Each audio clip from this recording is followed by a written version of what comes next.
All right, it's January 30th, 2026, and I need you to pause whatever you're doing right now and listen to this, because something absolutely massive just happened in silver, and most people don't even understand what they're looking at yet. We're talking about a 30+% collapse in a matter of hours. Silver went from roughly $120 an ounce down to below 85. And here's the wild part. The real trigger isn't what the headlines are telling you. Yes, Trump's nomination of Kevin Warsh as Fed chair mattered, but that wasn't the fire. That was just the match. JPMorgan is now openly warning about $50 silver, and I know that sounds insane, but stay with me for the next 15 minutes because I'm going to show you exactly how this kind of move becomes mechanically possible, even when physical demand is screaming the opposite direction. If you're holding silver right now, if you've been stacking, if you're watching this market, you need to understand what's actually happening under the surface because this isn't about fundamentals anymore. This is about structure. And if you don't know the difference, you're about to learn it the hard way. Before I explain what actually caused this collapse, let me teach you something most people never really internalize about silver. You're not watching one market here. You're watching two completely different markets that just happen to share the same name. There's the paper market, that's futures, leverage, margin, all that financial plumbing. And then there's the physical market, that's bars, coins, industrial demand, real metal changing hands between real buyers and sellers. Think of it like this. Imagine a building with two floors. The top floor is stacked with furniture that's all balanced on credit and leverage. The bottom floor is solid concrete. When the top floor shakes, all that furniture slides everywhere, crashes into walls, tips over, even if the foundation below hasn't cracked at all. Most people look at the price on their screen and they assume it reflects reality. It doesn't. It reflects positioning. And when positioning gets extreme, when everyone's leaned the same direction with borrowed money, price stops being a signal of value and starts being a liquidation event. That's what you're watching right now. The furniture's flying around upstairs while the concrete downstairs hasn't budged. So what does that tell us? It tells us we need to separate what's happening in the paper market from what's happening in the physical market, because they're giving us completely different signals right now. And that divergence, that gap between the two, that's where the real story is. If this breakdown is making sense so far, do me a favor and drop a comment below. Tell me if you're watching silver, if you're holding it, or if you're just trying to understand how markets actually work when they break. I read every single comment, and your feedback helps me know what to cover next. Now here's what's actually happening, step by step. Let me break down the sequence so you can recognize this exact pattern again when it shows up somewhere else, because it will. The primary catalyst was the Warsh nomination. Markets immediately repriced rate expectations. Higher rates mean a stronger dollar, and a stronger dollar is absolute poison for non-yielding assets like silver. That's the first domino. But here's what makes this situation wild. Silver was already parabolic. It had already run from under $30 to $120 in less than a year. Leverage was already stretched to the maximum. So when the dollar ripped higher on that Warsh news, futures traders didn't just decide to sell. They got forced out. This is critical. When you're trading on margin and the market moves against you, your broker doesn't call you up and ask politely if maybe you'd like to reduce your position. Margin requirements spike, your account dips below maintenance levels, and brokers liquidate your positions automatically. No emotion involved, just math. So when that first wave of forced selling hits the market, it pushes price down fast. That drop triggers more margin calls on other accounts. Those margin calls force more selling. That selling pushes price down again. And suddenly you're not in a market anymore where buyers and sellers are discovering fair value. You're in a feedback loop. You're in a cascade. This is where JPMorgan's $50 call stops sounding crazy and starts sounding like they understand how leverage unwinds. In the paper market, price doesn't fall until it finds fundamental value. It falls until the leverage is gone.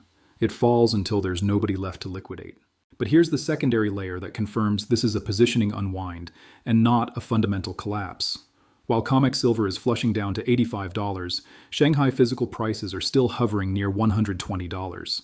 Let me say that again, because it matters.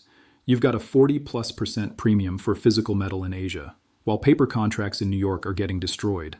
That's not normal. That's price discovery fracturing in real time. When the paper market and the physical market are telling you two completely different stories about what silver is worth, something's broken in the plumbing. Now let me show you what very few people are talking about right now. When price discovery breaks like this, it doesn't heal slowly. It doesn't gradually converge back to normal. It snaps back violently. Either the paper price has to rip higher to meet physical, or physical premiums have to collapse, or you get some combination of both that happens fast and catches people off guard. The fact that physical premiums are staying elevated while paper sells off tells you the damage you're seeing is mechanical, not fundamental. The people who actually use silver, who actually need physical metal for industrial purposes or investment, they're not panicking. They're still bidding. It's the leveraged futures traders who are getting obliterated.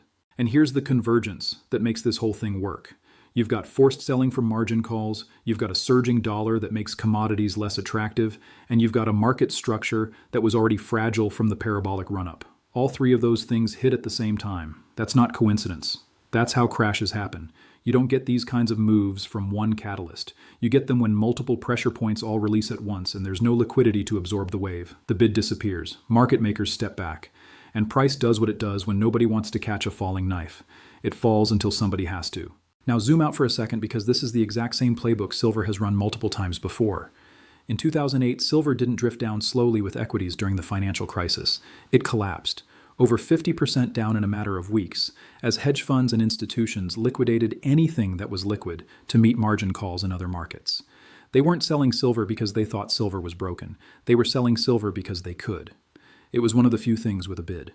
In 2011, after silver's parabolic run toward $50 an ounce, it didn't correct gently when the CME raised margin requirements 5 times in 8 days. It imploded. 35% down in 5 days. And in March 2020, during the COVID panic, silver dropped nearly 40% in a matter of weeks, even as physical coins went no bid, and premiums exploded to 50, 60, 70% over spot. Every single time this happens, paper silver breaks first, physical tightens second, and the resolution is sharp, not smooth. The larger story here is this. Silver doesn't do slow measured repricing when leverage unwinds. It does air pockets. It does gaps. It does moves that don't make sense if you're only looking at supply and demand fundamentals. And the reason is structural. The paper market is magnitudes larger than the physical market. When that paper market has to unwind, the tail wags the dog. Physical buyers can't absorb the selling pressure fast enough to stabilize price in real time. Same pattern we're seeing today. Every time leverage gets extreme in silver, every time you see open interest at record levels and speculative positioning stretched, the eventual unwind looks like this. Fast, violent, and disconnected from the underlying physical reality. Now let me be skeptical for a moment here because I want you to hear independent thinking, not just hype or doom. Could this bounce hard from here? Absolutely. Could $85 end up being the low and we never see these levels again? It's possible. Could this recovery start next week once the forced selling is done? Yes. And no, this doesn't require some shadowy manipulation conspiracy to explain what's happening. Forced selling explains almost everything you're seeing. When you understand market structure and how margin works, you don't need to invoke secretive cabals to explain a cascade. It's mechanics. Here's the thing though. It doesn't actually matter whether there's manipulation or not for your decision-making process. The mechanics are what matter. The structure is what matters. Focus on what you can control. That's your liquidity, your position size, and whether you're exposed to paper risk or physical risk, because those are two very different animals right now. There are probably 3 types of people watching this video right now. First, you might be long silver and you're feeling absolutely punched in the gut right now. If that's you, you're not stupid and you didn't make a bad call. You were early. That's different than being wrong. The key question now is, what exactly do you own and how much leverage are you carrying? If you're holding physical metal, this price action hurts, but it doesn't kill you. Time is on your side if your thesis is fundamentals. But if you're over-leveraged in futures or options, if you're facing margin calls, then survival matters more than being right. There's no shame in cutting size to stay alive for the next opportunity. The market will give you another chance, but only if you're still in the game. Second, you might be sitting on the sidelines with cash, watching this and wondering if this is the opportunity of a lifetime. If that's you, patience is your edge right now. Don't chase the falling knife just because it's fallen a long way already. Watch how price behaves between $85 and $80. Does it bounce hard and hold? That would tell you forced selling might be done. Or does it slice through with no support? That would tell you there's more pain coming. Watch whether physical premiums stay above 25 or 30%. If they do, that's your signal that this is a paper market problem, not a fundamental demand problem.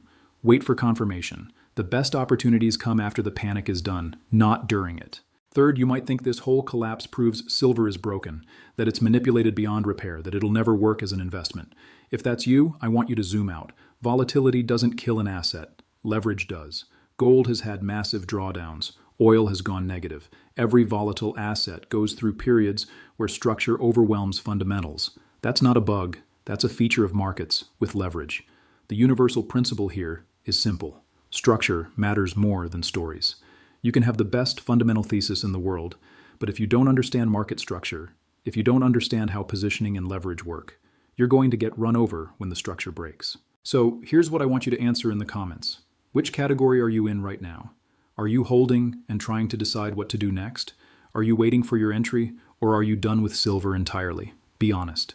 I'm curious where people's heads are at after a move like this. Here's where I stand personally. I'm not panicking and I'm not chasing, I'm watching. Let me tell you what I'm watching specifically. First, I'm watching whether $85 holds or fails quickly, because that tells you if the panic selling is actually done or if there's another leg down coming. If 85 holds for more than a few days and you start to see some stabilization, some base building, that would indicate the forced liquidation phase is over. Second, I'm watching the $70 to $75 zone. That's where deep washouts tend to stabilize historically. If we get there, that's where I'd expect to see real physical buyers step up in size. Third, I'm monitoring physical premiums, especially in Asia. If Shanghai premiums stay elevated while paper continues to sell off, that tells you everything you need to know. The damage is mechanical, not fundamental. Based on my analysis, this collapse was structural and technical, not fundamental. The fundamental picture for silver hasn't changed. Industrial demand is still strong. Green energy transition still needs massive amounts of silver.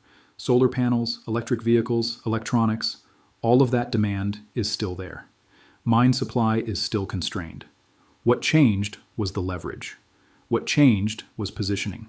What changed was the dollar strength and rate expectations that forced a massive unwind of speculative positions. Those are temporary factors. They're real and they're painful, but they're temporary. If history rhymes and silver finds support in the 70s or low 80s, the move that follows could surprise a lot of people who only looked at price and not at the plumbing underneath it. I'm not making a prediction here. I'm just telling you what the pattern suggests based on previous cycles. After massive forced liquidations, once the leverage is cleared out, assets tend to recover sharply because the weak hands are gone and the fundamental buyers can finally step in without fighting against momentum. Obviously, I'm not a financial advisor, and this is not financial advice. Do your own research. Verify everything I've said. Check the data yourself.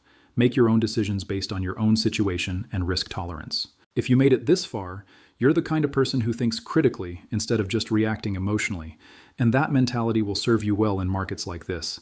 This is exactly the kind of breakdown you need to understand if you want to survive and thrive when volatility hits. If this video helped you understand what's actually happening, do me a favor. Share it with someone else who's trying to make sense of this chaos. Hit subscribe if you want more real-time market analysis like this, and stay ahead of the headlines instead of reacting to them. Think critically, verify the data, and make your own decisions. Stay sharp out there. If you're holding silver right now, if you've been stacking, if you're watching this market, you need to understand what's actually happening under the surface, because this isn't about fundamentals anymore. This is about structure. And if you don't know the difference, you're about to learn it the hard way.